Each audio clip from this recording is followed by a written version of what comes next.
Police station അല്ലെങ്കിൽ എന്തൊക്കെ പരാതി എവിടെയൊക്കെ കൊടുക്കാവോ അവിടെ എല്ലാം കൊടുക്കണം. കൺസേൺ ഡിപ്പാർട്ട്മെന്റ്സ് ആയിട്ട് വേണമെങ്കിൽ നമുക്ക് ഹ്യൂമൻ റൈറ്റ്സിൽ വരെ കൊടുക്കാം, അല്ലെങ്കിൽ ഈ പറഞ്ഞ പോലത്തെ ഈ വനിതാ കമ്മീഷന് കൊടുക്കാം.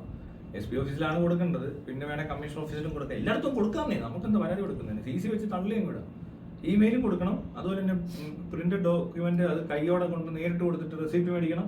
പിന്നെ പോരാത്തിന് മീഡിയയിലും വരണം. അതോടൊപ്പം മുഖ്യമന്ത്രിക്ക് പരാതി കൊടുക്കണമെന്നാണ് പറഞ്ഞത്. ഇത്രയും ചെയ്യണ്ടേ? അത്രയും പണി ചെയ്യണം. പക്ഷെ അവർക്ക് അതിനുള്ളൊരു കേപ്പബിലിറ്റി ഇല്ല. അതെനിക്ക് മനസ്സിലാവുന്നുണ്ട്. അപ്പം ഞാൻ അവരെ ഫോഴ്സ് ചെയ്തിരുന്നില്ല, അവരുടെ സജഷൻ മാത്രമേ ഉള്ളൂ. നമുക്ക് ഫോഴ്സ് ചെയ്തിരുന്നില്ല. അങ്ങനെ ഫോഴ്സ് ചെയ്ത് അവരെന്നോട് മിണ്ടത്തുമില്ല. അവർക്ക് വേറെ എന്തെങ്കിലും തോന്നും, നമ്മൾക്ക് അതിന് ഇൻട്രസ്റ്റ് ഉള്ളത്. ഇപ്പോഴത്തെ പെറ്റീഷണർ കോകിലയാണല്ലോ, കോകില ട്രാപ്ഡ് ആയി എന്നൊരു തോന്നുന്നുണ്ടോ? കോകില ഇപ്പൊ ഒരു എന്താ പറയണ്ടേ, ഇവൻ ഉണ്ടാക്കിക്കൊണ്ടിരിക്കുന്ന പരിപാടിക്കകത്ത് കോകിലക്കെതിരെ കേസ് വരും. ഉറപ്പായിട്ടും കോകില ഇതിനകത്ത് ഇടപെടുന്ന ആളല്ല. കോകില പറഞ്ഞതൊക്കെ കോകിലക്ക് അറിയാത്ത കാര്യങ്ങളാണ്. ഒരു തെളിവും ഇല്ലാതെ എലിസബത്ത് മരുന്ന് കഴിക്കുന്നുണ്ടെന്ന് പറയാൻ ഇവക്ക് തന്നെ 15 വർഷം മുമ്പെന്ന് പറയുന്നത് കോകിലയ്ക്ക് 9 വയസ്സാണ്. അന്ന് തൊട്ട് ഒരു രീതിയിലും കോകിലയ്ക്ക് തെളിയിക്കാൻ പറ്റത്തില്ല എലിസബത്ത് മരുന്ന് കഴിക്കുന്നുണ്ട്. എലിസബത്തിന്റെ അമ്മയൊക്കെ പറയുവാണെങ്കിൽ ഓക്കെ, എലിസബത്ത് 15 വയസ്സ് തൊട്ട് അവർക്കറിയാം. അത് ബാലയ്ക്ക് എങ്ങനെ അറിയാം എലിസബത്ത് 15 വയസ്സ് തൊട്ട് മരുന്ന് കഴിക്കുന്നെന്ന്? ഏത് മെഡിക്കൽ റെക്കോർഡ്സ് ഉണ്ട് ഇവരുടെ കയ്യിൽ?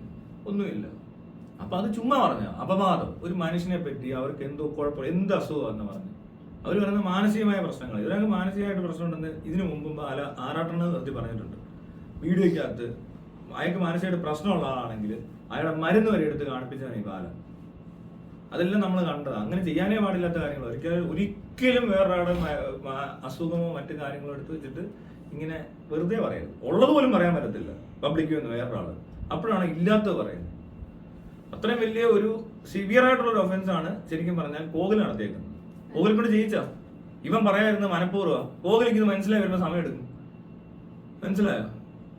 അത് മാത്രല്ല, ഈ റിലേഷൻഷിപ്പിലും മുമ്പ് പറഞ്ഞിട്ടുണ്ടല്ലോ കോകില ട്രാപ്ഡ് ആയതാണ്, ബാലയിൽ നിന്ന് ഇനി പുള്ളിക്കാരിക്കും അത് കുറച്ച് സമയം എടുക്കും രക്ഷപ്പെടണമെങ്കിൽ.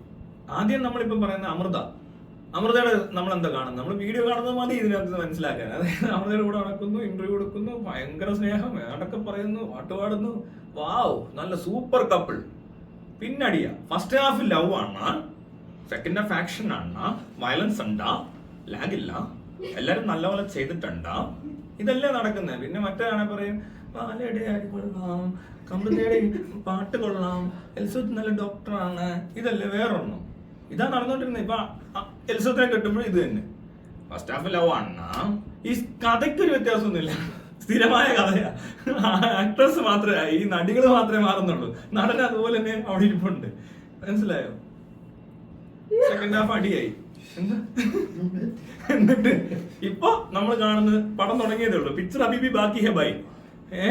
ഫസ്റ്റ് ഹാഫ് ലവ് ആണ്, സെക്കൻഡ് ഹാഫ് അടിയായിരിക്കും, ആക്ഷൻ ഉണ്ടാവും, വയലൻസ് ഉണ്ടാവും എന്ന് വേണം നേരത്തെ പറയാം. ഇയാളെ സിനിമകൾ സ്ഥിരമായിട്ട് കാണുന്ന ആൾക്കാർക്ക് തോന്നുന്നില്ല. ചില ഡയറക്ടർമാർ എടുക്കുന്ന സിനിമയൊക്കെ സിമിലർ ആയിട്ട് വരും. നമുക്കറിയാം കഴിയുമ്പോൾ പഴയ സിനിമകൾ ഓർക്കുന്നില്ലേ? ആദ്യം ഇങ്ങനെ ഇത് പ്രേമം, പാട്ട്, കല്യാണം, അത് കഴിയുമ്പോൾ പ്രശ്നം, പിന്നെ ഇടയ്ക്കൊന്ന് ആരോ കയറി വന്നൊരു അടി. അവസാനത്തെ അടി കഴിയുമ്പോൾ ഒരു സാധനമുണ്ട്, ഫാമിലി ഫോട്ടോ എല്ലാവരോടും ഇങ്ങനെ നിരന്ന് നിന്നിട്ട് എല്ലാവരും ഹാപ്പി അല്ലേ, ഇത് എൻ്റെ എഴുതി കാണിക്കും എന്ന് പറഞ്ഞ പോലത്തെ ഒരു പാറ്റേൺ ഇവനുണ്ട്. ഇവന്റെ സ്വഭാവത്തിന്റെ പാറ്റേൺ ആണ്. ഇവനുള്ള സ്വഭാവം അത് മാറത്തില്ല. അതുകൊണ്ട് 100% ഗ്യാരണ്ടിയാണ്. ഇവിടെ നമുക്ക് വെയിറ്റ് ചെയ്യേണ്ടി വരും. മനസ്സിലായില്ലേ? കുറച്ചുകൂടെ കഴിയുമ്പോൾ ഇതുപോലെയൊക്കെയുള്ള എന്തെങ്കിലുമൊക്കെ കേൾക്കാൻ സാധ്യതയുള്ള ഒരു കാൻഡിഡേറ്റ് ആണ് ഞാൻ ഈ പറയുന്ന ഈ ബാല. ഇതിനു മുമ്പ് ആദ്യത്തെ പെണ്ണ് എന്താ പറഞ്ഞത് നമ്മൾ കേട്ടിട്ടുള്ളൂ. ഇവന്റെ ഫസ്റ്റ് ഡിവോഴ്സ് എങ്ങനെയാണെന്ന് നമുക്കും അറിയത്തില്ല. അവരും പോയില്ലേ.